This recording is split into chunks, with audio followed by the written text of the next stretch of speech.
Watched her grow. Now she's floating belly up with 200 other fish because my HOA president thinks she owns my lake. The chemical stench burned my nostrils at sunrise sharp copper sulfate mixed with rotting scales. Vivian Blackwater had dumped $3,500 of industrial algaecide into my crystal clear water overnight, turning it the color of antifreeze. I stood there holding Bertha's slimy, lifeless body, shaking with pure rage. Then I realized something absolutely beautiful. Vivian's fancy subdivision gets their drinking water from the same underground spring that feeds my lake. Every drop, every house, 847 homes. She didn't just poison my fish, she poisoned her entire neighborhood, and she has no clue what's about to hit her. Ever had neighbors who thought they could destroy your property just because they didn't like what you were doing? Tell me where you're watching from. And if you've got an HOA nightmare story, drop it below because this one's about to get wild. My name's Marcus Reed, and at 52, I never thought I'd be at war with a woman who probably spends more on her manicures than I make in a week. But that's suburbia for you. I'm a retired electrician turned solar panel installer here in Pine Ridge, North Carolina. The kind of guy who fixes things with his hands and believes people should mind their own damn business. My 12-acre property with its spring-fed lake has been in my family since 1952. Back when this whole area was tobacco fields and common sense. Every morning, I walk that gravel path my grandfather laid boots, crunching on stones worn smooth by decades of fishermen. The dock planks feel warm and weathered under my hands, still sticky with morning dew, and that sweet honeysuckle smell mixes with the clean mineral scent of spring water. Blue herons nest in the cypress trees, bass jump at dawn, and for 70 years, this place has been pure peace. Then the developers showed up. 15 years ago, they bought everything around me and built Willow Creek Estates, 847 McMansions starting at $600,000 each. They offered me millions to sell, wanted my lake for their country club. I told them they could take their money and build a clubhouse in hell. Most of the new neighbors were fine, normal people who waved when they jogged past, maybe asked about the fishing. But then Vivian Blackwater moved in. Picture this, 47 years old, drives a white Lexus that's detailed more often than most people shower, and carries a leather portfolio to neighborhood barbecues. She talks like a lawyer even when ordering coffee, throws around phrases like property value optimization and aesthetic compliance standards. The kind of person who probably schedules her bathroom breaks. Vivian appointed herself HOA president within 6 months and immediately launched her enhancement campaigns, which is fancy talk for making everyone miserable until they bow to her suburban dictatorship. Her opening shot came 3 months after she moved in. Certified mail, official letterhead, the whole production. My unsightly fishing activities were apparently disturbing her peaceful enjoyment of the neighborhood. $800,000 she paid for that lakefront view, and watching me catch dinner was somehow ruining her investment. The legal threats escalated fast. She claimed my dock violated aesthetic covenants that were supposed to apply to all area properties. The woman actually had the nerve to demand I tear down a structure that's been here since before she was born. I called my buddy Tom Martinez, real estate lawyer, who saved my ass more than once. He nearly choked on his coffee, laughing. Marcus, property that predates HOA establishment cannot be subject to retroactive covenants. She's threatening you with laws that don't exist. Knowledge nugget. If your property existed before an HOA was formed, their rules generally can't be applied to your land retroactively. Your deed date is your legal shield. When intimidation failed, Vivian filed a false complaint with the county about my illegal dock structure. Poor inspector drove out here, looked at my 1987 permits, and apologized for wasting his time. You could practically see him rolling his eyes.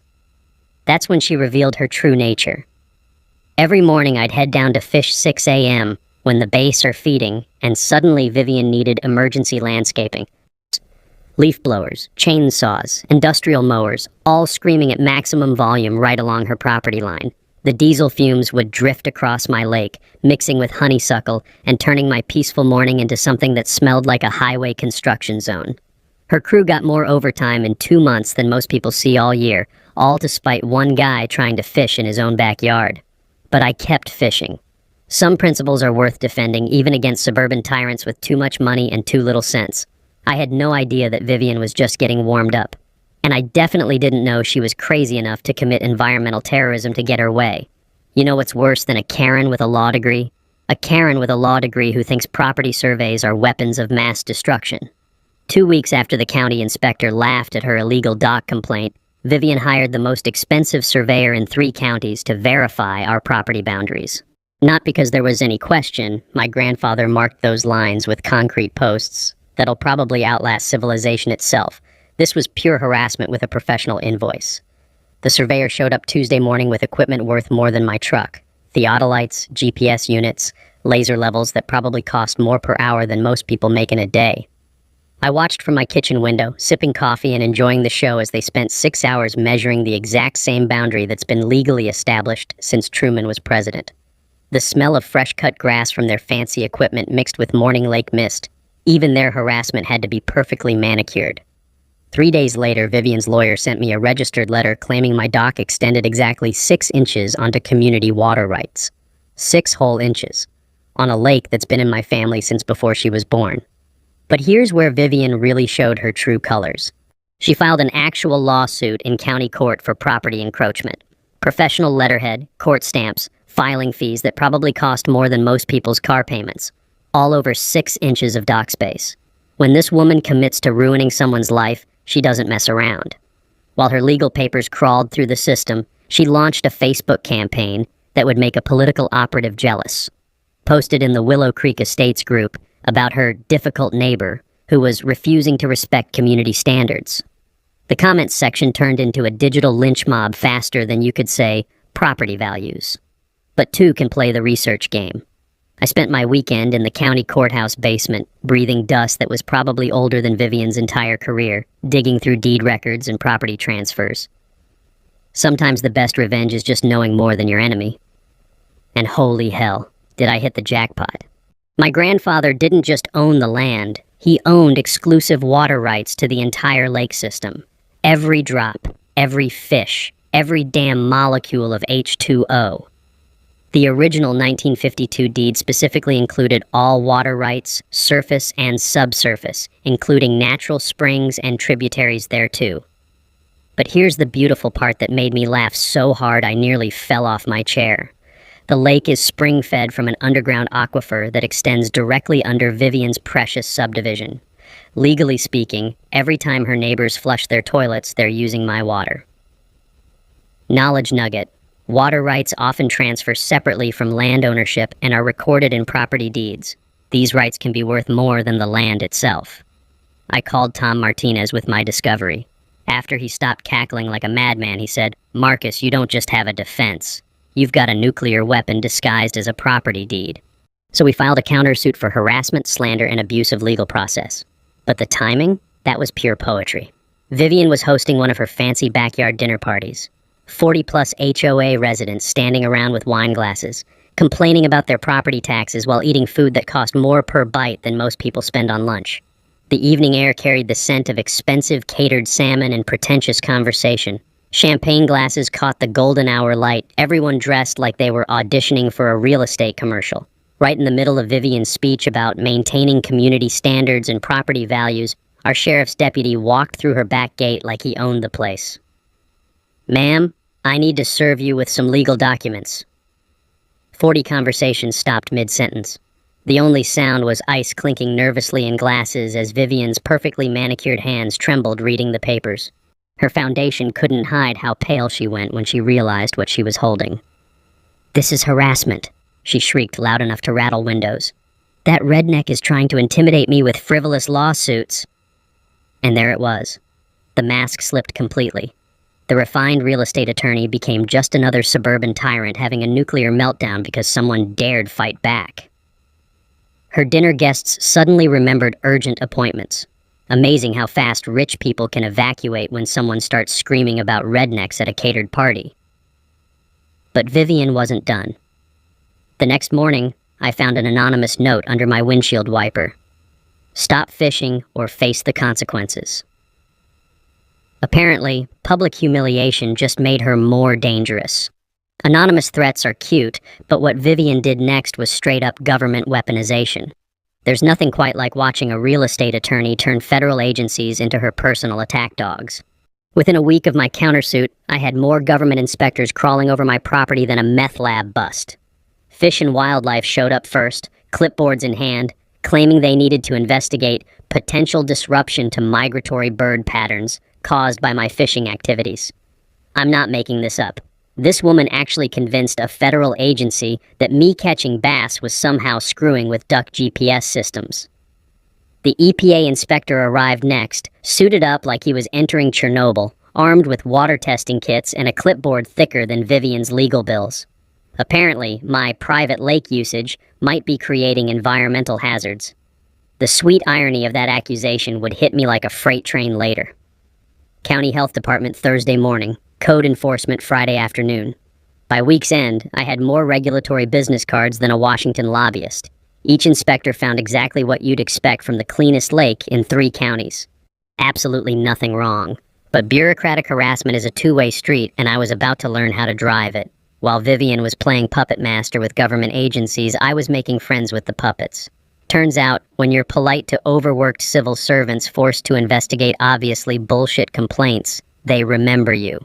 They also remember who's wasting their time. Dolores Martinez became my secret weapon. 68-year-old retired county clerk with a memory like a steel trap and a grudge against corrupt developers. Over coffee that tasted like justice and caffeine, she dropped a bombshell that made my head spin. Marcus, that whole subdivision was built on protected wetlands. Developer got his permits by promising to preserve all natural water features forever. It's federal law. The coffee cup felt warm in my hands as the implications sank in. Knowledge nugget. Development permits often contain perpetual preservation clauses that legally bind all future property owners. Violating these environmental restrictions can trigger massive federal penalties. I spent the next weekend playing environmental detective, and what I discovered was better than winning the lottery. Vivian's landscaping contractor, the same diesel-belching crew that had been serenading my fishing trips, was using my lake as their personal garbage dump. Grass clippings, hedge trimmings, fertilizer-soaked debris, all of it flowing directly into federally protected wetlands. Every Saturday morning at dawn, like clockwork. I became an environmental paparazzi, hiding in the tree line with my camera while the sweet smell of honeysuckle mixed with diesel exhaust. The rough bark of oak trees pressed against my back as I waited for the perfect shot. 3rd Saturday in a row, I caught them dumping organic waste straight into my water, the splash echoing across the still morning air. The photos were gorgeous, time-stamped, GPS-located, high-resolution evidence of federal crimes happening in broad daylight. But the real jackpot came when I ran their license through the state database. Pristine Landscaping, LLC, was 40% owned by Richard Blackwater, Vivian's husband, real estate developer, and apparently part-time environmental criminal. The EPA doesn't just love environmental violations with photo evidence, they absolutely worship them when they're connected to harassment campaigns. I filed my complaint Monday morning with a smile that could have powered half the county. By Wednesday, Pristine Landscaping was under federal investigation. Richard lost 3 county contracts by Friday. Turns out, when you're dumping organic waste in protected wetlands, municipalities suddenly don't want you maintaining their public parks. Who could have seen that coming? The sound of Vivian's perfectly controlled world starting to crack was sweeter than church bells on Sunday morning. But if I thought environmental violations would humble her, I was about to learn just how spectacularly wrong one person can be. Nothing makes a desperate woman more dangerous than watching her husband's business empire crumble because of her personal vendetta. And Vivian Blackwater was about to prove she'd rather burn down the neighborhood than admit defeat. The morning I found the Algae Side Company's business card tucked under my windshield wiper, I knew we'd crossed the line from legal warfare into something much darker. The card smelled faintly of chlorine and desperation. Environmental terrorism was apparently Vivian's next play. Too bad she didn't realize she was about to poison her own drinking water. That business card under my windshield wasn't just a threat, it was a confession waiting to happen. But I had no idea Vivian was about to commit the kind of environmental crime that would make hardened EPA agents weep. While I was out of town visiting Sandra's sister in Charlotte, Vivian was busy researching algae management solutions, like she was preparing for environmental warfare. She found Clearwater Solutions, a commercial algae side company that specializes in industrial-strength pond treatments. The kind of chemicals that can sterilize a lake faster than you can say property values. Here's where Vivian's lawyer brain really shined.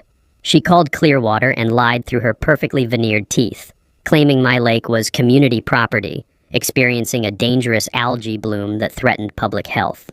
$3,500 in cash paid up front for a midnight chemical assault on what she told them was an emergency environmental situation. The irony would have been hilarious if it wasn't about to murder everything I loved.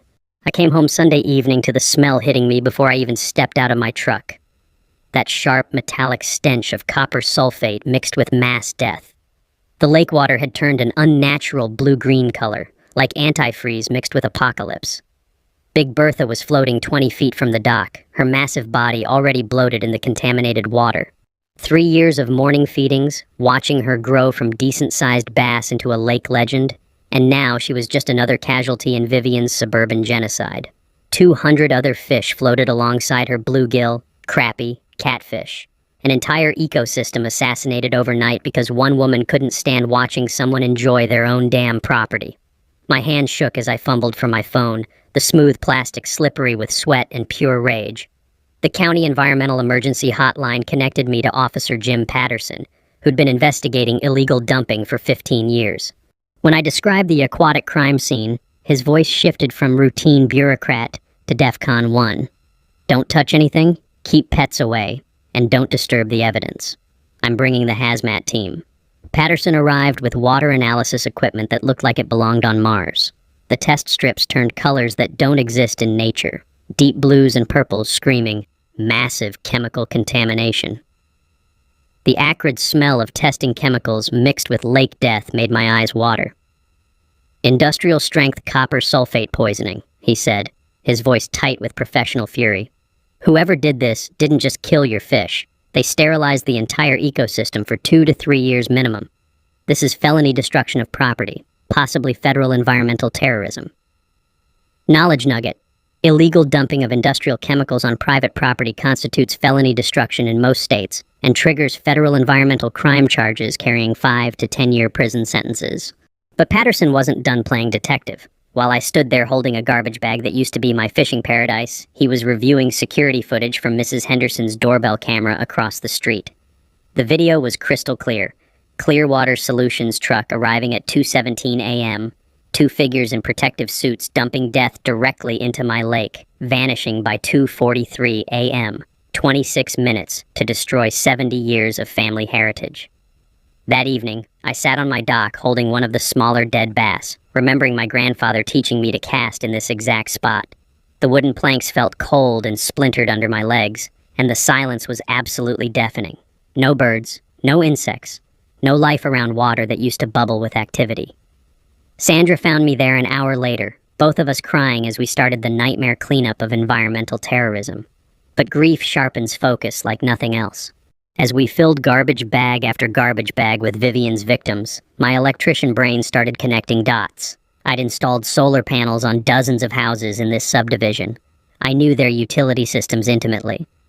Every house in Willow Creek Estates uses well water pumped from the same underground spring system that feeds my lake, the same aquifer, the same water source, the same copper sulfate contamination now flowing through limestone channels toward 847 unsuspecting homes. I had my water tested the next morning by an independent lab. The results made my blood run cold. Copper sulfate levels 4 times higher than EPA-safe drinking water standards. Vivian hadn't just poisoned my lake. She'd contaminated her entire neighborhood's water supply. Every faucet, every shower, every ice cube maker in that pristine subdivision was now serving up industrial toxins. The woman who spent months bitching about my unsightly fishing activities had just turned her perfect community into a toxic waste site. And she was about to drink her own poison. Sweet, sweet karma never tasted so metallic. You know that moment when you're researching one thing and accidentally discover nuclear codes hidden in your grandmother's recipe box? That's basically what happened when I decided to dig deeper into my grandfather's property records. I thought I was building a stronger legal defense against Vivian's bullshit lawsuit. What I found instead was the equivalent of owning the only water well in a desert full of thirsty people. Monday morning, I drove back to the county courthouse basement, that special kind of government purgatory that smells like old paper, dust mites, and crushed dreams. Fluorescent lights buzzed overhead like angry wasps while I dug through file boxes that hadn't been touched since people thought Y2K would end civilization. The original deed transfer from 1952 was buried under decades of irrelevant paperwork. My fingers were black with archival dust when I finally found it, written in that formal legal language designed to make normal humans fall asleep. Then I hit the paragraph that made my heart stop. Including all water rights, surface and subsurface, to underground spring system and tributaries thereto, in perpetuity. In perpetuity. Latin for forever and ever. Suck it. My grandfather hadn't just bought land. He'd bought every drop of water flowing through the underground spring system, extending for miles beneath what would eventually become Vivian's precious subdivision. I sat there in that dusty basement, hands trembling, holding a 70-year-old document that just made me the most powerful person in 3 counties. The paper felt thin and fragile, but the words on it were stronger than titanium. Here's where it gets absolutely delicious. I pulled the Willow Creek Estates development records from 2008. The developer's water usage permit application claimed they'd be drilling independent wells with sustainable water sources. Independent wells that tap directly into my grandfather's spring system 400 feet downstream from my lake. Every single one of them. The developer never purchased water rights because he probably didn't even know they existed as a separate asset. Most people don't.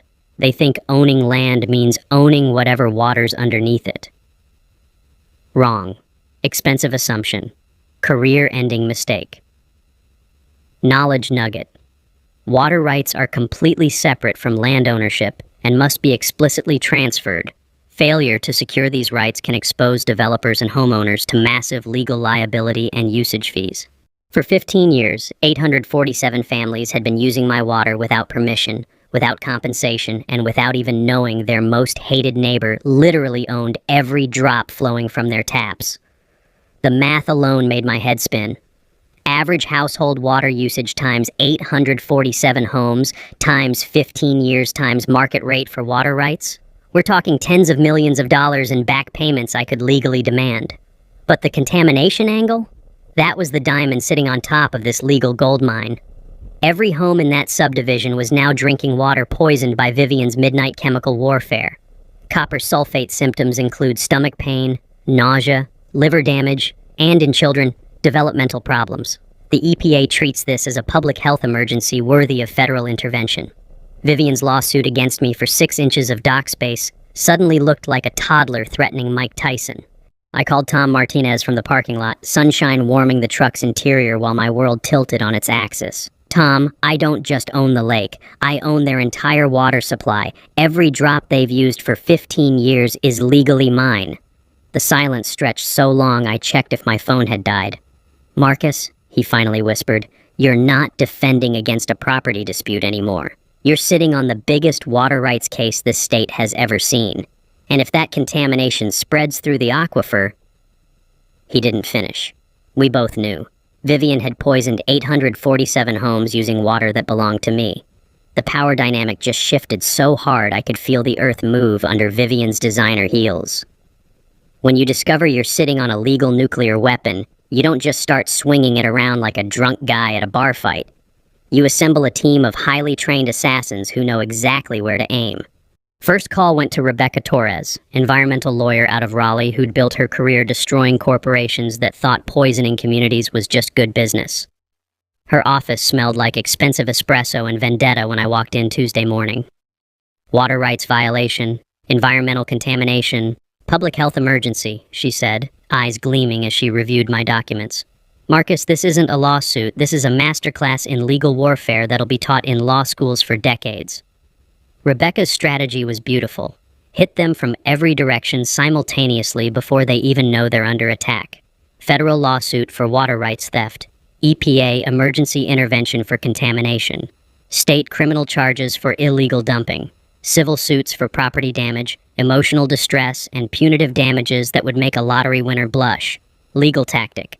Overwhelming opponents with simultaneous legal actions from multiple jurisdictions forces immediate defensive positions. They'll be too busy putting out fires to mount any coordinated counterattack.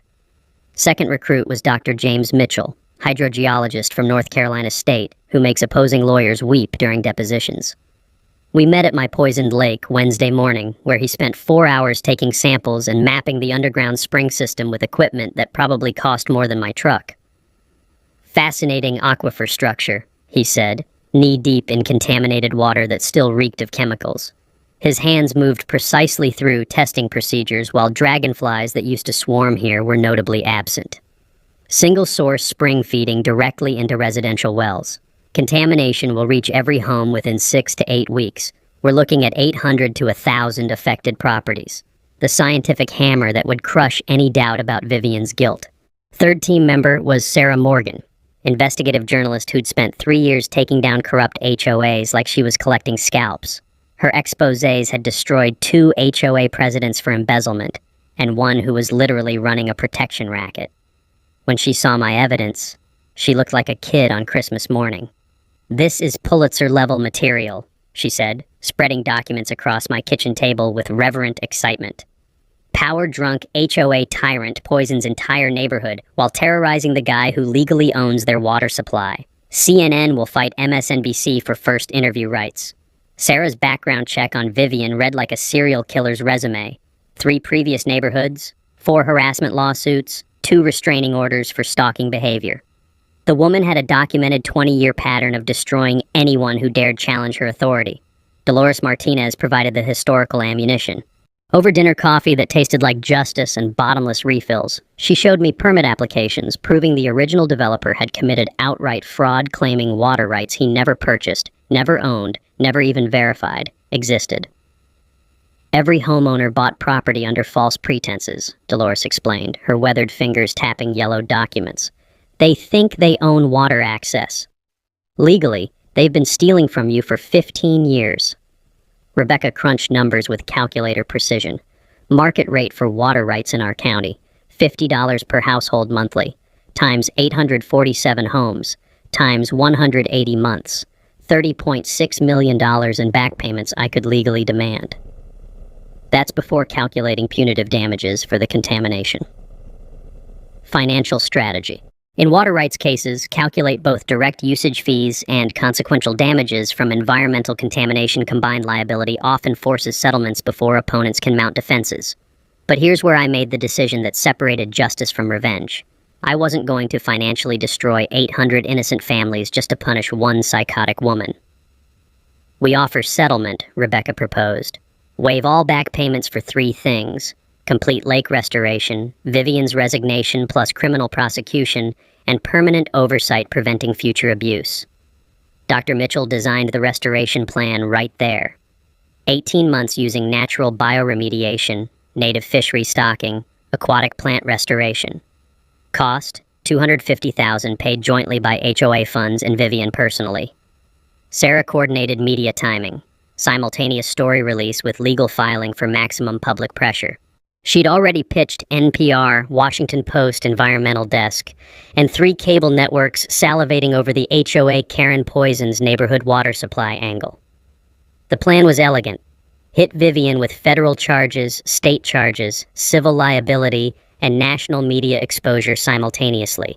Give the innocent homeowners a path forward that didn't bankrupt them.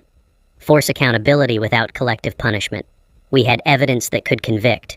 We had expert testimony that couldn't be challenged. We had media ready to turn Vivian into a national symbol of HOA tyranny. And we had moral high ground that would play beautifully in court and public opinion. Now we just needed the perfect stage for Vivian's very public downfall. You know what's beautiful about watching someone's world crumble? The moment they realize their cover-up is actually making everything worse, but they're too deep to stop digging. Vivian discovered the water contamination exactly the way karma intended, through her neighbors' complaints about the metallic taste in their morning coffee. Within a week of poisoning my lake, the Willow Creek Estates Facebook group exploded with posts about weird-tasting water and strange smell from the taps. Parents complained their kids were getting stomach aches. One woman posted about her dog refusing to drink from its bowl. The comments section turned into a digital panic room. Vivian, being Vivian, immediately went into damage control mode that would make a politician proud. She posted an official HOA statement claiming the taste was natural mineral deposits and seasonal changes in groundwater composition. Translation: Nothing to see here. Stop asking questions. Trust your benevolent dictator. But desperate people do desperate things, and Vivian was about to prove just how far she'd go to hide her environmental terrorism. She contacted the algaecide company Clearwater Solutions and tried to bribe the owner into destroying their service records. Offered him $10,000 cash to lose any documentation of their Midnight Lake treatment. The smell of her desperation could have cleared a room. What Vivian didn't know was that environmental services companies keep meticulous records specifically because of legal liability, and the owner, a guy named Derek Thompson, recorded their entire conversation because something about a frantic woman offering cash bribes at 11 p.m. made his lawyer senses tingle. Legal warning: attempting to destroy evidence or bribe witnesses transforms misdemeanor charges into felony obstruction of justice. The cover-up is often worse than the crime. While Vivian was busy trying to erase evidence, she also hired a private investigator to dig up dirt on me. Some guy named Rick Patterson who specialized in personal background investigations and looked like he learned his trade from bad TV shows. Rick started following me around town, photographing my truck, talking to my clients, trying to find anything that could discredit me in court. He even attempted to break into my truck one afternoon at the hardware store. I watched from inside the store as he tried the door handles, his cheap suit jacket stretching across his back. I called the police and had him arrested for attempted vehicle burglary. Turns out, Rick had a history of overstepping legal boundaries for clients. His PI license was already on probation. But Vivian wasn't done. She filed anonymous complaints with the state contractor licensing board, claiming my solar panel business was operating without proper permits. Complete fabrication, but it triggered an investigation that cost me 2 weeks and $3,000 in legal fees to resolve. The bureaucratic harassment was back with a vengeance, except this time I was documenting everything. Every phone call, every complaint, every instance of her throwing government agencies at me like weapons. Surveillance tip. In harassment cases, always check your state's recording laws. North Carolina is a one-party consent state, meaning I could legally record every conversation without informing the other party. Meanwhile, the community health crisis was getting worse. A pediatrician in town noticed a spike in childhood stomach problems among kids from Willow Creek Estates. Parents were bringing children in with symptoms consistent with heavy metal poisoning, nausea, stomach pain, headaches. The HOA board started receiving dozens of complaints about water quality. People were buying bottled water in bulk. Some families installed expensive filtration systems. The Facebook group became a support group for people convinced something was seriously wrong with their water supply. Vivian's response? Blame aging infrastructure and announce a special assessment of $500 per household for emergency water system upgrades. She was literally charging people to fix the problem she'd created. The board meeting where she announced this was spectacular. 80 angry homeowners packed into the community center, the air thick with tension and the smell of burnt coffee from the ancient community coffee maker. Parents stood up demanding answers, showing medical bills, threatening lawsuits. Vivian stood at the podium in her designer suit, makeup perfect, voice steady, as she lied through her teeth about mineral deposits and infrastructure failures. The woman could have taught masterclasses in gaslighting. 3 board members confronted her after the meeting, demanding to know about the mysterious $3,500 landscaping expense from the HOA budget last month. Vivian refused to provide receipts, claimed it was routine maintenance, and threatened to sue any board member who questioned her financial decisions. That's when board member Patricia Morgan, no relation to Sarah, started doing her own investigation into HOA finances. Turns out, using community funds to poison a neighbor's property counts as embezzlement under North Carolina law. The walls were closing in on Vivian from every direction. Her cover-up was creating new crimes faster than she could hide the old ones. And she still had no idea that I owned the water supply she'd just contaminated. I received one final threatening phone call that week. Drop the lawsuit or you'll regret it. The voice was disguised, but the desperation underneath was unmistakable. My response was simple. I'll see you in court. When a cornered animal realizes the trap is closing, it either surrenders or goes absolutely feral. Vivian Blackwater chose feral.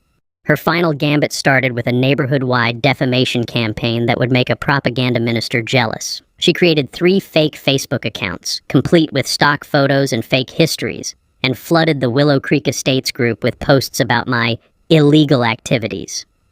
According to Vivian's digital puppets, I was an environmental terrorist who deliberately contaminated my own lake to frame the HOA and extort money from innocent families. The post claimed I was running some kind of insurance fraud scheme, that my solar business was a front for illegal operations, that I had a criminal history. Pure fiction, but posted with enough confidence that people started believing it. Defamation law. Creating fake accounts to spread false statements causing reputational or financial damage constitutes aggravated defamation and can trigger separate civil and criminal charges. The smear campaign worked on some people. I started getting hostile stares at the grocery store. 2 solar installation clients canceled contracts, citing concerns about our business practices. Someone spray-painted LIAR on my truck in the Walmart parking lot. The cheap paint smell lingered for days even after I cleaned it off. But Vivian's desperation was about to lead her into truly stupid territory. She showed up at my house on a Thursday evening, dressed in casual clothes instead of her usual power suit, carrying a leather briefcase that probably cost more than most people's monthly mortgage. The sunset cast long shadows across my driveway as she walked up, her heels clicking on the concrete. "Marcus, I think we can resolve this like reasonable adults," she said, setting the briefcase on my porch railing. The leather creaked as she opened it, revealing neat stacks of $100 bills. $100,000 cash to drop all legal action and sign a mutual non-disclosure agreement. The evening air smelled like honeysuckle and bribery. What Vivian didn't know was that I was wearing a wire. Tom Martinez had suggested it after her PI got arrested, and I'd gotten very comfortable with the little recording device taped to my chest. North Carolina's one-party consent law is a beautiful thing. You're offering me money to cover up the fact that you poisoned my lake and contaminated your neighborhood's water supply? I asked, making sure the wire caught every word crystal clear. "I'm offering you a reasonable settlement to resolve a property dispute," she said, lawyer speak dripping like venom. "This is a good faith gesture to avoid protracted litigation." "Good faith gesture," I repeated. "Is that what we're calling attempted bribery now?" Her face went from fake friendly to ice cold in about 2 seconds. She snapped the briefcase shut, the sound sharp as a gunshot in the quiet evening. "You're going to regret this, Marcus. I have connections in this county that will destroy you." "I'll take my chances," I said. "Now get off my property before I add trespassing to the list of charges." She left tire marks in my gravel driveway, her Lexus spitting stones as she peeled out. Meanwhile, the environmental health emergency was reaching critical mass. The county health department had received over 50 complaints about subdivision water quality. Parents were documenting their children's symptoms: nausea, stomach pain, persistent headaches, even some cases of skin rashes from bathing in contaminated water. The EPA decided to investigate after a county health officer submitted an official concern report. When federal environmental agencies get involved, things escalate fast. They don't take kindly to contaminated drinking water affecting hundreds of families. EPA investigators arrived at Willow Creek Estates on a Tuesday morning with water testing equipment that made Dr. Mitchell's setup look like a high school science project.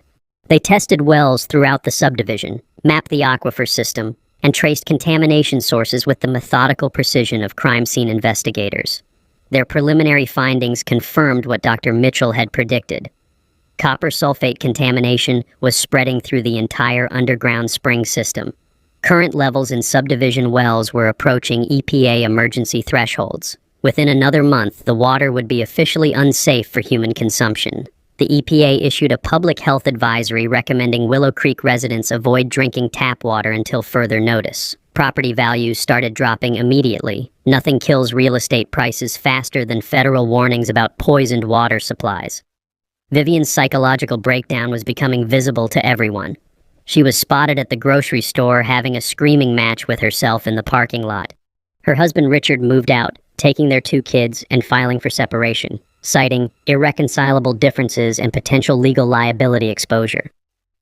The HOA board finally voted to remove her as president after discovering she'd used community funds to pay for the algaecide, the PI, and multiple other personal vendetta expenses.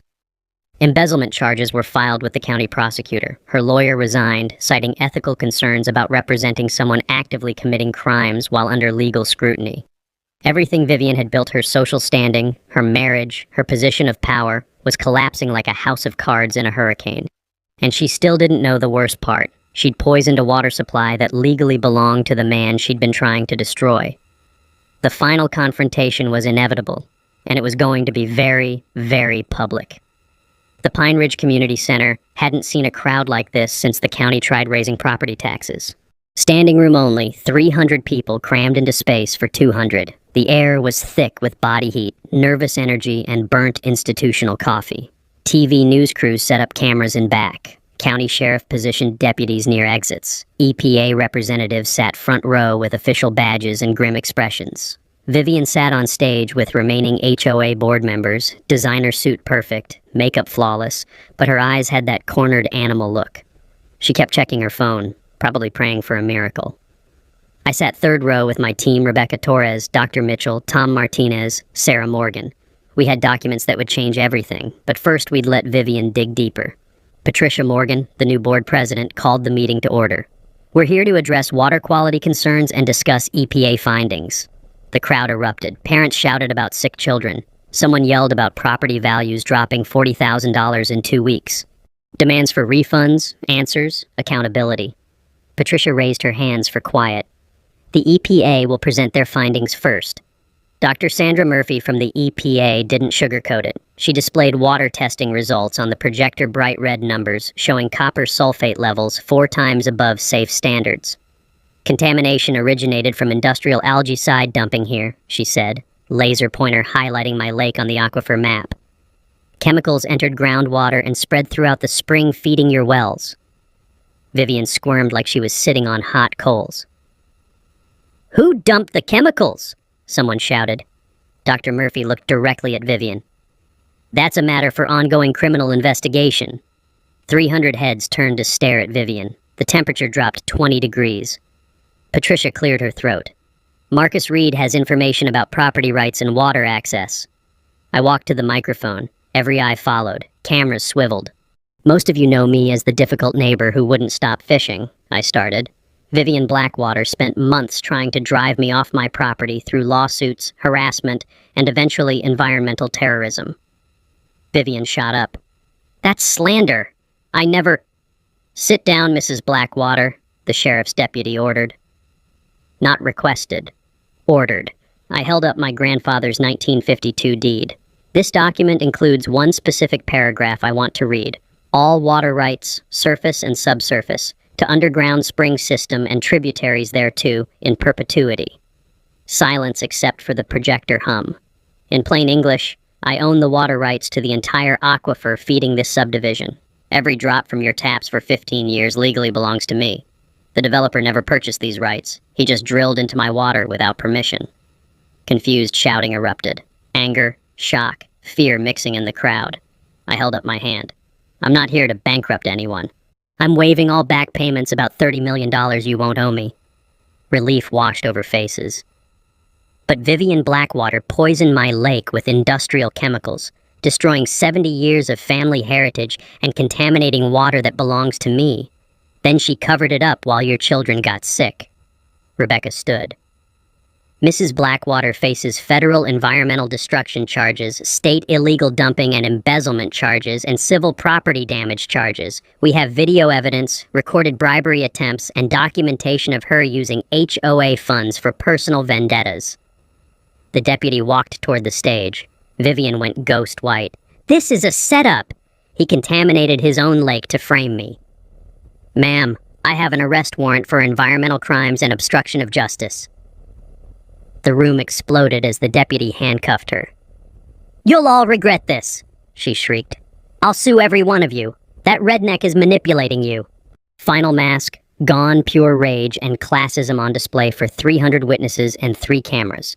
As she was escorted out, I returned to the microphone. I'm proposing a settlement protecting everyone here. Full environmental restoration funded by insurance and Mrs. Blackwater's restitution. No back payments for water usage. And independent oversight to prevent future abuse. The crowd's anger shifted to cautious hope. Patricia stood. The board unanimously supports this proposal. Dr. Mitchell presented the restoration timeline: 18 months to clean water, ecosystem recovery, regular safety testing. Sarah Morgan's article would publish within the hour. HOA president poisons entire neighborhood's water supply in property vendetta. People filed out, some stopping to shake my hand, others processing everything. This wasn't about revenge anymore. It was about accountability, community healing, and ensuring no one else would suffer under petty tyrants. Vivian Blackwater spent months trying to drive me off my land. Instead, she drove herself straight into a federal prison cell. 6 months after Vivian's arrest, I stood on my dock at sunrise watching native bass fingerlings get released into the lake. Water crystal clear again. That clean mineral smell replacing the chemical stench that had haunted this place. Dr. Mitchell's restoration plan worked better than predicted.